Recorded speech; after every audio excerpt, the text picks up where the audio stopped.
Welcome back. You're listening to The Voice of Russia in London. My name's Brendan Cole.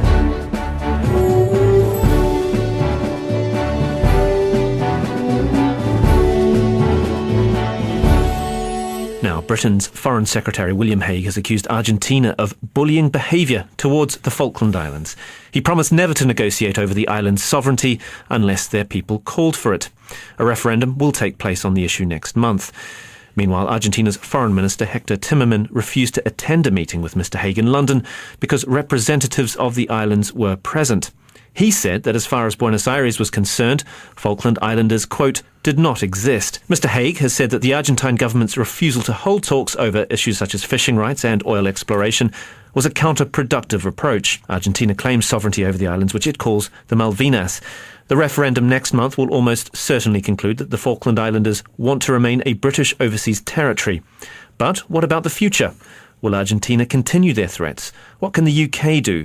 And given the considerable potential for resources in the region, will that bolster claims for eventual independence for the islands? Well, to discuss this and the issues surrounding it, I'm joined in the studio with Alasdair Pinkerton, who's a lecturer in geography and geopolitics at Royal Holloway, University of London. Also in the studio here is Neil Clark, who's a journalist and a writer. On the line from the Falklands, we have Mike Summers, who is a Falkland Islands politician and a member of the Legislative Assembly there. And also on the line from Buenos Aires is Adrian Salbuchi, who's a political analyst and author. A warm welcome to you all. I'd like to get your view, first of all, Alasdair. How did you interpret William Hague's comments? I have to say, I was remarkably unsurprised by them. He's used that term bullying many times. I think what was also really interesting about what William Hague did last week was that he tweeted a photograph from his office in the Foreign Office that showed him meeting two Falkland Islanders and also a remarkably empty chair that was meant to be populated by Hector Timerman. That kind of statement, I think, is really a very powerful statement, because what he's saying there is that you had the chance, you repeatedly refused to meet me with representatives of the Falkland Islands government.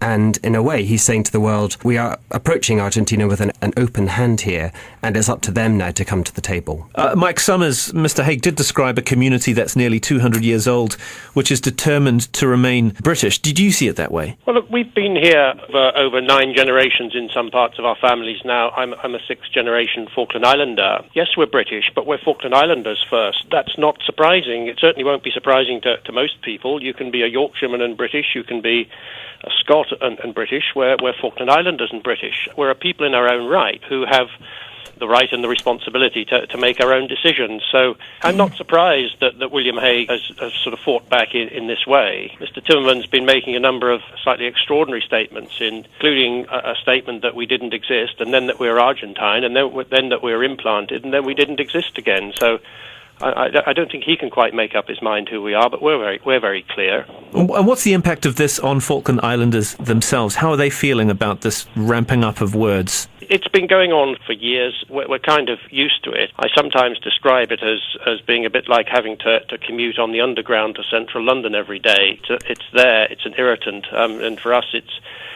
what we do and what we deal with. But it does have an effect on people, and particularly older people who worry about sort of the consequences of conflict, people who remember the war and who are not necessarily as savvy as some politicians and worry that the possibility of war still exists. And that's quite a burden on people like that. Adrian Salbuchi, I'll turn to you. It's a well-trodden argument, isn't it? Argentina raises this issue constantly. This is simply for political expediency, isn't it? Oh, absolutely, to a very great extent, although I think basic geography shows, you just need to look at a map, that the sovereignty would rightly correspond to Argentina, just as it would be ridiculous for Argentina to claim territorial rights over the Isle of Wight. And we cannot really say that the fact that Britain imposed a British population means that the self-determination of an imposed population on an island that belongs to Argentina will give them rights. It's as though we held an election in East London. Maybe entire sectors of East London would decide to be part of Pakistan. So, we can't just be so light about that. However, the Argentinian government for over 30 years has made mistake upon mistake upon mistake. First of all, by the very fact that we took on Britain and the United States in 1982, which was the most stupid mistake any country could make. And since then, for various reasons, Argentina has unilaterally disarmed itself. So we cannot even speak about threats. I think that when Mr. William Hague speaks about threats, he is really stretching things very far. There is absolutely no threat coming from Argentina military-wise, because Argentina is completely unarmed and was one of the consequences of having lost the 1982 Falkland Malvinas War. Any country that loses a war against Britain and America will have to sign its Treaty of Versailles, and Argentina did sign its Treaty of Versailles, and that's why we are in such a horrendous situation. And if President Cristina Kirchner does not acknowledge that, well, it just shows how stupid she is. But your fundamental argument about the sovereignty of the islands rests with its proximity to Argentina. Is that what you're saying? To a great extent, yes, and it was part of the Spanish Empire, and Argentina, back in the 1830s, was occupying the Malvinas as part of its regional territory as the country was being built, and we were just thrown out by the British in 1833 by force, which I understand. You see, Britain historically knows and understands no other language which is not force. So the fact that Mr. Timmerman and Mrs. Kirchner now go to the United Nations and talk about decolonization, this is all hogwash. The only language that Britain has ever understood throughout its history is basic force. So all these other so-called threats are just a lot of hot air type speeches, I think, on the part of our politicians at least. Can I get Mike Summers' reaction to that, please? There are two or three important points there. I mean, to suggest that the Falklands are anything like the Isle of Wight being adjacent to the UK, I mean, simply isn't true. If you look at the map, we're 400 miles off the continent, and there is no legal doctrine of proximity that you can use in this case. In terms of an imposed population, that is simply not the case. Falkland Islanders have immigrated to the Falklands from all different parts of the world over many years, including the Latin American continent. And we are a people made up of immigrants very much like many parts of the New World, whether it's Australia, New Zealand, United States, or most countries in Latin America. People immigrated here freely and openly. And just to deal very briefly with this issue of history, which is trotted out, I mean, Argentina seems to think that history began in 1832. In fact, it didn't. Britain was first to occupy the Falklands, which was an empty land. There were no native indigenous people in the Falklands. And Britain first landed here in the 1760s. And the Falklands history, as far as being populated is concerned, starts from then. Not from 1832, when an illegal garrison of Argentine militia came here, and after 3 months were indeed ejected by the British. But all the civilians who were here were given the opportunity to stay, and did so. I mean, Adrian makes sort of a significant use of the word hogwash. I mean, the Argentine version of history of the Falklands is largely hogwash, and tries to pretend a set of circumstances that simply didn't exist. You're listening to The Voice of Russia in London. We're discussing the sovereignty of the Falkland Islands with Alasdair Pinkerton, Neil Clark, Mike Summers and Adrian Salbuchi. Adrian Salbuchi, I mean, the point that's made there, Argentina tried to establish a kind of penal colony in 1832. That didn't happen. They never actually populated the islands. What you say is not true. No, the truth of the matter is that Argentina did even name a provincial governor, Mr. Vernay, back in those years. It is a fact of life that we cannot judge what was happening in the first half of the 19th century based on the political expediency of today. At that time, Argentina was only starting to build up its nation to occupy Patagonia and occupying, obviously, the South Atlantic, at least as far as the Falkland Islands are concerned. And at the same time, Britain was laying claims to many things that really in the history show did not belong to them, like India and China, for example, and vast regions of Africa, which were not geographically part of the United Kingdom. So, that was the political reality of the first half of the 18th century. But the truth is that in 1833, we were thrown out by force, and ever since then, Argentina permanently laid claim. And as the Argentine Republic was built up, with a lot of problems and a lot of mistakes, I insist, I think that basic geography showed that if it was going to belong to any country, first of all, it belonged to the South American continent, and then from the South American continent, again, geographical proximity would point to Argentina being the country most likely to be able to lay claim, and certainly not Britain, which is so far away. I mean, it's 400 miles versus about 4,000 miles. Okay. Well, Mike Summers would disagree with that version that Argentina was kicked out of the islands. But I mean, just on the broader point, you're using the language of colonialism, Adrian. when Argentina, which some critics would say was populated by the descendants of colonialists who many historians say wiped out the indigenous peoples there. It's a difficult argument to make against the British, isn't it? Well, I did not mention the word colonialism. I just mentioned that as part of Argentina's flawed arguments of the decolonization of through the United Nations. I mean, the United Nations is basically run by the major powers, so Argentina has no force and no leverage there whatsoever. So I'm not moaning about colonization. Geopolitics is based on power. Those that have power use it to promote their interests and objectives, and those countries like Argentina that don't have power, well, they have to live with it. So if anything, Argentina's mistake is not a political one. It's basically an internal one. So I just want to quickly get your view, Alasdair, just on this idea of proximity to a landmass, and I suppose, do you think that's the thrust of the Argentine argument? Because if that is the case, we could be revisiting issues surrounding the Canary Islands. I mean, pick your territory. As Mike Summers rightly observed, there is no legal precedent for proximity dictating which territory should belong to which other territory. And I think if we were to go down that route, we would find ourselves in a very, very tricky situation indeed, where small island states suddenly become adjunct to their largest continental territorial neighbours. I mean, you raised the issue of the Canary Islands. They might want to consider handing in their Spanish passports and taking a Moroccan one instead if this issue of proximity were taken more seriously. Indeed, most of the Caribbean islands would also start having to question their particular independences.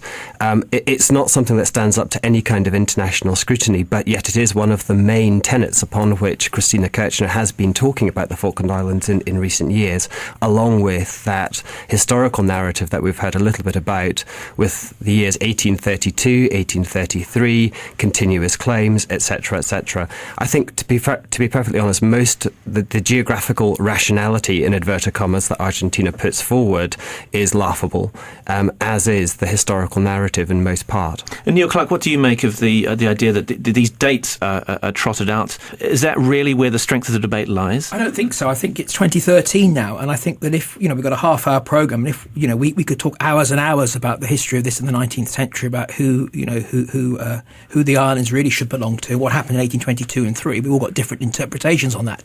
The point is, where does that leave us today? Quite clearly, self-determination is, for me, the biggest single issue here, and the Falkland Islands have made it perfectly clear, and there's going to be a referendum next month, that they want to remain part of that they don't want to join Argentina. And I think that Argentina's got to sort of accept that. Having said that, I think it's wrong to dismiss all the Argentinian claims and say they're all, that they haven't got any claims whatsoever.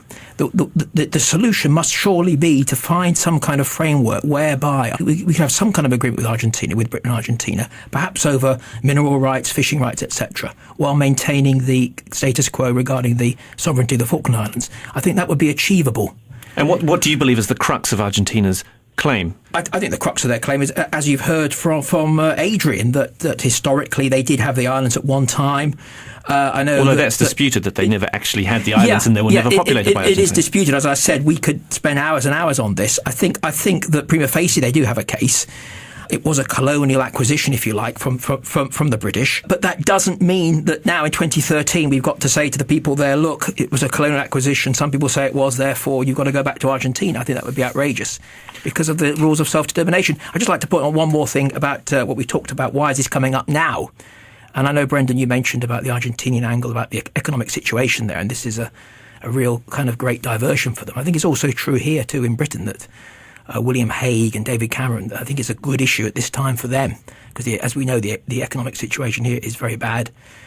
And I think the Falkland Islands coming up again and having this sort of war of words with Argentina also suits the British government at this moment in time. It's completely different to 1982 when Thatcher was ailing in the polls. And it was a war that effectively meant that she could win the election. Some people would argue that. But Argentina did invade. But the thing is, this reminds people about what happened there. And of course, for the Conservative Party, Margaret Thatcher, it was the major turning point. General Galtieri kind of rewrote our history here, didn't he? Because had the invasion not gone on, it's very likely that Thatcher wouldn't have won her second term. So I think from David Cameron and William Hague's point of view, it's good to have this Falklands issue back again. I'll bring in Alasdair. The idea of how the British media are reporting this, we all remember the headlines during the Falklands campaign. It was very much a British campaign. It was very much Britain versus Argentina. Do you see that there's a disadvantage in it being pitched in that kind of way? There is a profound lack of understanding in the British media about the situation in regard to the Falkland Islands. Most British journalists self-evidently have not been to the Falkland Islands. They don't necessarily talk to Falkland Islanders, but that's why it's so important that we talk to people like Mike Summers to understand much more clearly the complexities of things like Falkland Islands identity. They're not, as a people, straightforwardly British. There's been a concerted campaign over recent years to promote the Falkland Islands life and lifestyle and people as self-governing, self-determining, and having a very distinct set of values, a very distinct economy, a set of practices and democratic processes.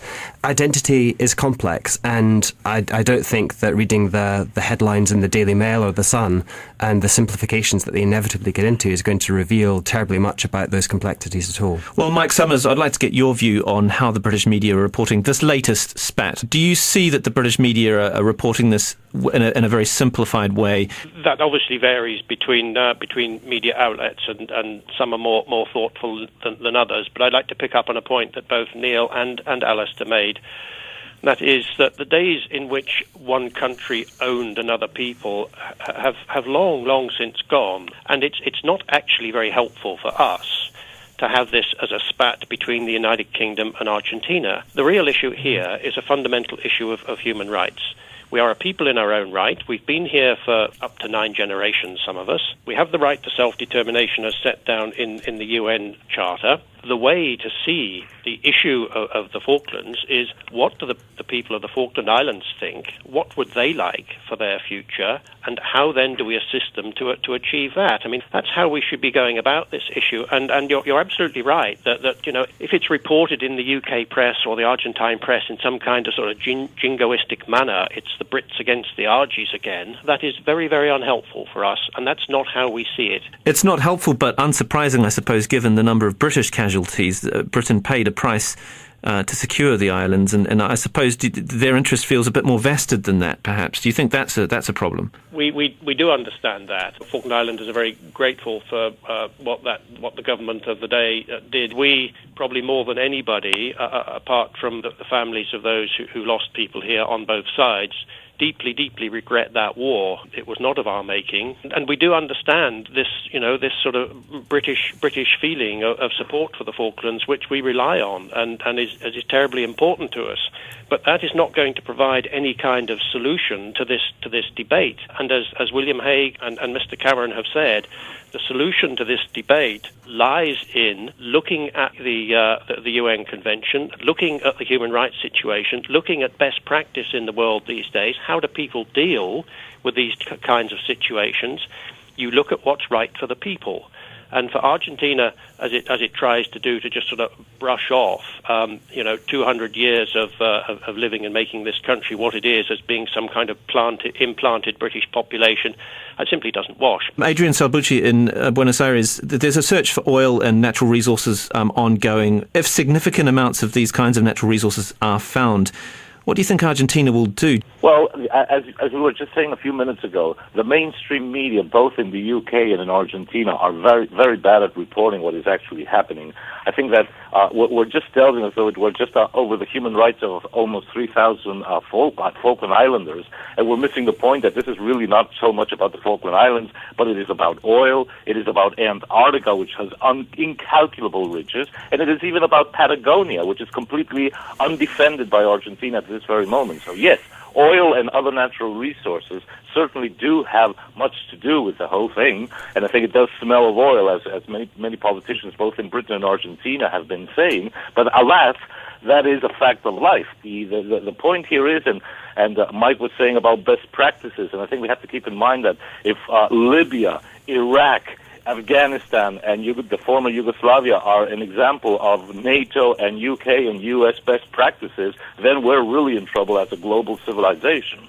Neil Clark, just on the point of oil, I mean, how do you see that playing out? It sounds like, I mean, you could argue that the Mercosur countries, the countries of the trading bloc of that region, are quite left-leaning. They won't, if there is oil and considerable wealth to be found in that region, they may not take too kindly to what they perceive, and the argument that Argentina is making seems to be very effective, of a British colonial presence in the South Seas. Absolutely. I think this could be one way of solving this dispute, really, is that there could be some kind of agreement between Britain and Argentina, whereby Argentina would accept the sovereignty of the Falkland Islands as they are at the moment and renounce any claims over them in return for some kind of joint ventures or joint sharing of the oil resources and other natural resources there. Some kind of framework that Britain would concede that to the Argentinians, for the Argentinians could have, renouncing their claims to the Falklands and, of course, bringing the Falkland Islanders themselves in on that in a sort of tripartite agreement.